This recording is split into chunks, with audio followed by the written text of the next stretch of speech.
فاسألوا أهل الذكر إن كنتم لا تعلمون. بسم الله الرحمن الرحيم. السلام عليكم ورحمة الله وبركاته. الحمد لله رب العالمين والصلاة والسلام على أشرف الأنبياء والمرسلين نبينا محمد وعلى آله وصحبه أجمعين ومن تبعهم بإحسان إلى يوم الدين. أشهد أن لا إله إلا الله وحده لا شريك له وأشهد أن محمدا عبده ورسوله أما بعد. Insyaallah kita akan memulai pembacaan risalah singkat yaitu tentang yang ditulis oleh Ibnu Qayyim rahimahullah taala di mana judul risalah tersebut itu adalah Faslun fi Asbabi Syarhi Sadr. Pasal tentang sebab-sebab keluasan hati. Pasal tentang sebab-sebab keluasan hati yang ditulis oleh Ibnu Qayyim rahimahullah taala. Nah, sebelum kita memulai terkait tentang keluasan hati, maka kita harus mengetahui bahwa dalam literatur Islam ketika ada kata-kata luasnya hati, diluaskannya dada, maka kita harus tahu konteksnya. Dan konteks yang paling menggambarkan tentang hal tersebut itu adalah firman Allah Subhanahu wa taala ketika mengatakan kepada Nabi kita Muhammad sallallahu alaihi wasallam, "Alam nashrah laka sadrak." Bahwa bukankah kami sudah meluaskan hatimu, meluaskan dadamu?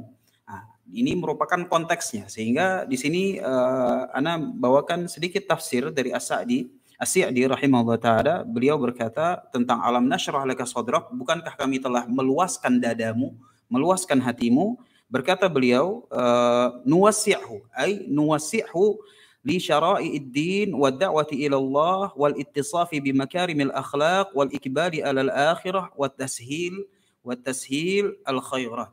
Sehingga ketika Allah Subhanahu wa taala berfirman alam nashrah laka sadrak, bukankah kami telah meluaskan hatimu, artinya adalah diluaskan untuk syariat Islam dan untuk berdakwah ke jalan Allah Subhanahu wa taala, untuk diisi dengan akhlakul karimah dan juga bagaimana semangat dalam menggapai akhirat dan mengisi dengan amalan-amalan kebaikan.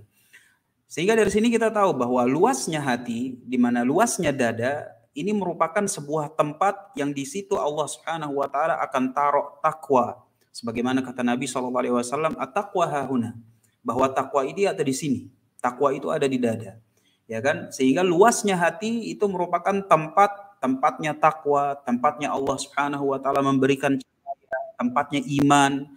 Nah, di sini kita penting untuk mengetahui seseorang tidak bisa dalam artian kadar ketakwaan kita, kadar keimanan kita, kadar kesolehan kita itu terkait seluas apa hati kita, seluas apa dada kita. Kenapa? Karena ketika hati seseorang itu sempit, maka tempat dia dalam menerima kebaikan pun terbatas. Dan dari sini Allah Subhanahu wa taala mengatakan kepada Nabi kita sallallahu alaihi wasallam bahwa dadanya beliau sallallahu alaihi wasallam, hatinya beliau sallallahu alaihi wasallam telah diluaskan oleh Allah Subhanahu wa taala. Sehingga kita perlu mengetahui apa sih sebab-sebab yang bisa membuat hati kita, membuat dada kita itu luas sehingga kita itu bisa bersiap dalam menerima cahaya Allah Subhanahu wa taala, kebaikan dari Allah Subhanahu wa taala dan juga takwa untuk disimpan di dalam dada. Nah, untuk karena itu Ibnu Qayyim rahimahullah taala menyebutkan sebab-sebab yang bisa meluaskan hati kita. Di sini berkata penulis rahimahullah taala, fa'a'dhamu asbabi syarhi sadr, maka sebab terbesar yang membuat hati kita itu lapang, luas, itu adalah at-tauhid. Maka yang pertama, yang paling fundamental bagi seseorang itu ketika dia ingin meluaskan dadanya sehingga dia bisa menerima cahaya maupun kebaikan dari Allah Subhanahu wa taala, itu adalah at-tauhid. Sehingga tanpa tauhid maka tidak ada kebaikan sama sekali pada diri seorang hamba. Dan tauhid terkait erat dengan jika ditinjau dari konteks apakah seseorang itu statusnya sebagai muslim atau tidak, maka bisa ditinjau menjadi dua hal. Ada tauhid yang dengannya seseorang dijadikan sebagai atau disebut sebagai seorang muslim.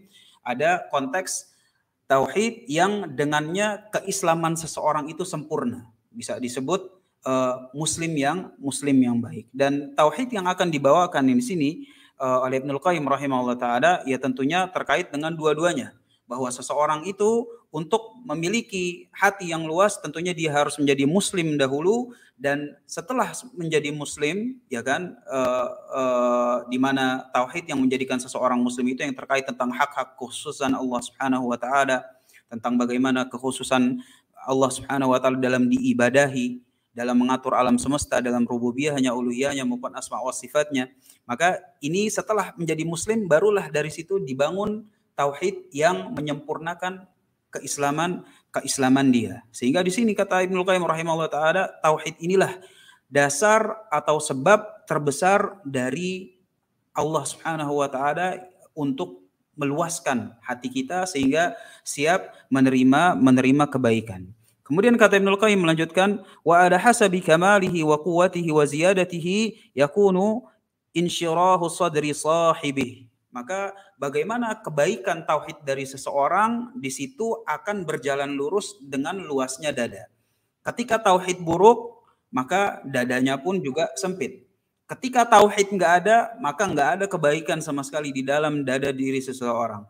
Ketika tauhidnya baik, ya kan, maka tauhidnya sempurna, maka di situ pula luasnya yang Allah Subhanahu wa taala berikan kepada dia tentang dadanya dia agar siap menerima kebaikan. Qala Allah Ta'ala, nah Ibnul Qayyim kemudian membawakan dalil tentang hal ini, yaitu firman Allah Subhanahu wa taala, afaman syarahallahu sadrahu lil Islam fahuwa ala nurim mir rabbih. Allah Subhanahu wa taala berfirman, barang siapa yang Allah Subhanahu wa taala luaskan dadanya terhadap Islam, fahuwa ala nurim mir rabbih, maka sungguh dia berada di atas cahaya dari Allah Subhanahu wa taala. Wa qala ta'ala, dan juga dalil yang kedua dibawakan Ibnu Qayyim di sini, kata Allah Subhanahu wa taala, faman yuridillahu ayyahdiyahu yashrah sadrahu lil Islam wa man yurid ayyudillahu yaj'al sadrahu dayyiqan harajan ka'annama yas'adu fis sama.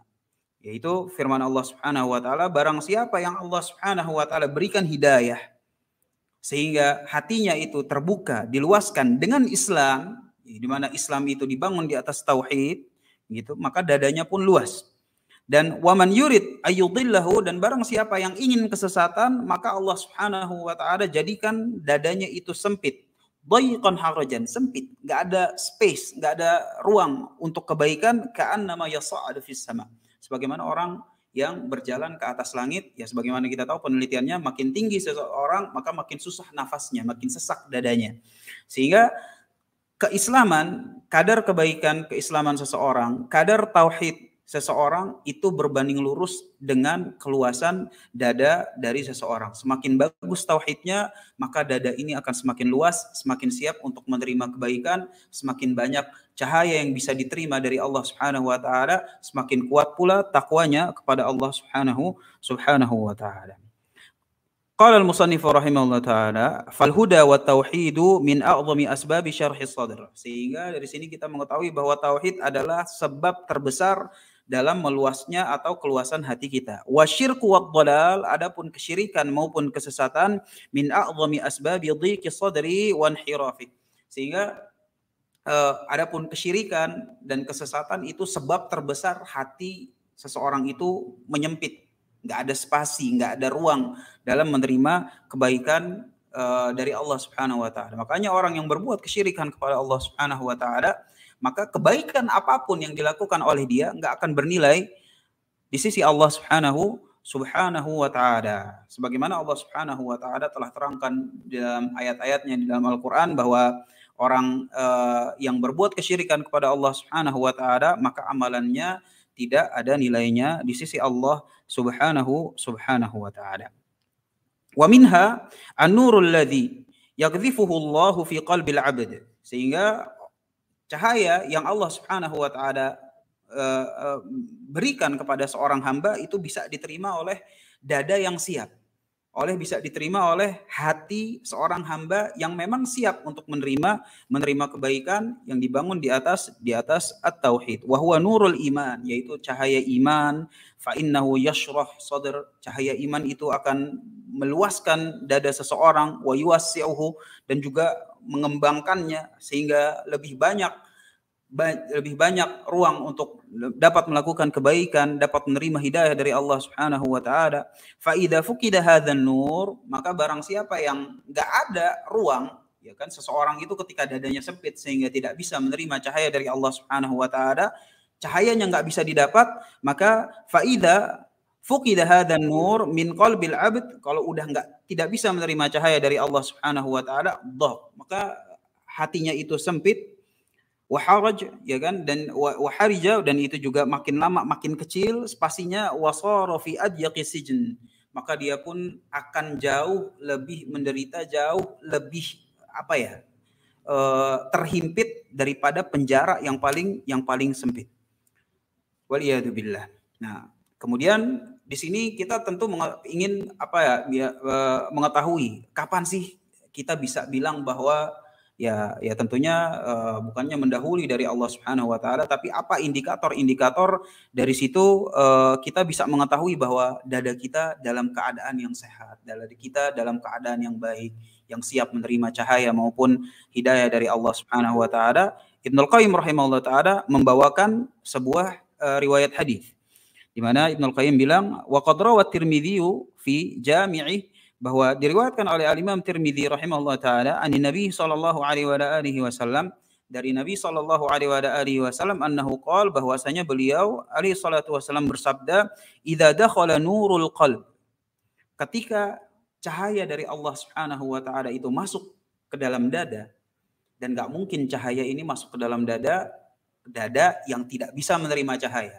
Jadi kita harus tahu bahwa untuk menerima cahaya dari Allah Subhanahu wa taala, dada ini harus ready, harus siap. Idza dakhala nurul qalb, jadi kalau udah cahayanya itu masuk, infasaha wan syarah. Jadi kata Nabi SAW, cahaya dari Allah Subhanahu wa taala masuk ke dalam dada, maka dada itu langsung berkembang, hati itu langsung menjadi luas. Kemudian tatkala Nabi SAW bilang demikian, qalu, para sahabat pun bertanya, wa ma alamatu dzalika ya Rasulullah, apa sih tanda-tandanya cahaya ini masuk sehingga dada kita itu luas, siap menerima hidayah dan siap menerima kebaikan? Qal, maka Rasul SAW pun bersabda, alamat-alamat bahwa cahaya dada itu yang seperti itu, maka kata Rasul SAW, al-inabatu ila daril khulud wat tajafi an daril ghurur wal isti'dadu lil mauti qabla nuzulih. Jadi kata Rasul SAW, alamatnya ada 3. Tanda-tanda cahaya ini, cahaya dari Allah Subhanahu wa taala masuk ke dalam hati kita dan hati kita menjadi luas dengan cahaya tersebut, tandanya ada 3. Yang pertama itu adalah al-inabatu ila daril khulud. Ya kan? Rasa ingin kembali ke negeri akhirat. Yang kedua, at-tajafi an daril ghurur. Rasa ingin berlepas diri dari keduniawian. Ya kan, dari harta, dari segala yang bentuknya itu duniawi, an daril ghurur. Ya kan, ingin lepas. Kemudian yang ketiga, wal isti'dadu lil mauti qabla nuzulihi. Dan juga yang ketiga alamatnya itu adalah bersiap untuk menghadapi kematian sebelum kematian itu datang. Nah, ini merupakan 3 tanda ketika cahaya sudah masuk ke dalam hati kita dan hati kita semakin berkembang, bersiap untuk menerima hidayah maupun kebaikan dari Allah Subhanahu wa taala. Tandanya ada 3 itu, sehingga kita mengetahui bahwa semua hal tersebut dibangun di atas tauhid. Dan tentunya bagi seseorang yang sudah belajar tauhid, bahwa tauhid itu bukan cuma sekedar yang penting saya muslim, yang penting gue muslim deh, yang lain kan enggak, yang penting gue udah muslim, gue muwahhid, gue orang bertauhid, enggak gitu. Tetapi tauhid itu masih banyak aplikasi-aplikasinya, di mana setelah seseorang itu bertauhid, maka di situ dia membangun amalan saleh, ya kan, dia di situ bersegera untuk menuju negeri akhirat, menjauh dari segala keduniawian, dan juga bersiap diri beramal untuk menghadapi kematian sebelum kematian itu datang. Nah, ini yang dipaparkan sebab pertama yang dibawakan oleh Ibnul Qayyim rahimahullah taala dalam risalah singkat ini. Insyaallah pada pertemuan berikutnya kita akan lanjutkan dengan sebab yang kedua. Dan tentunya ini merupakan nasihat bagi ana pribadi yang menyampaikan, dan semoga bagi antum semua yang mendengarkan bahwa pentingnya tauhid bukan cuma sekedar status, menetapkan status kita sebagai orang muslim, tetapi bagaimana kita ingin memantaskan diri kita dipanggil dengan hamba Allah Subhanahu wa taala, dengan amalan, mengisi hari-hari kita dengan amalan-amalan saleh. Wallahu a'lam bishawab. Wa sallallahu ala nabiyyina Muhammadin wa ala alihi wa sahbihi wa sallam. Walhamdulillahi rabbil alamin. فاسألوا أهل الذكر إن كنتم لا تعلمون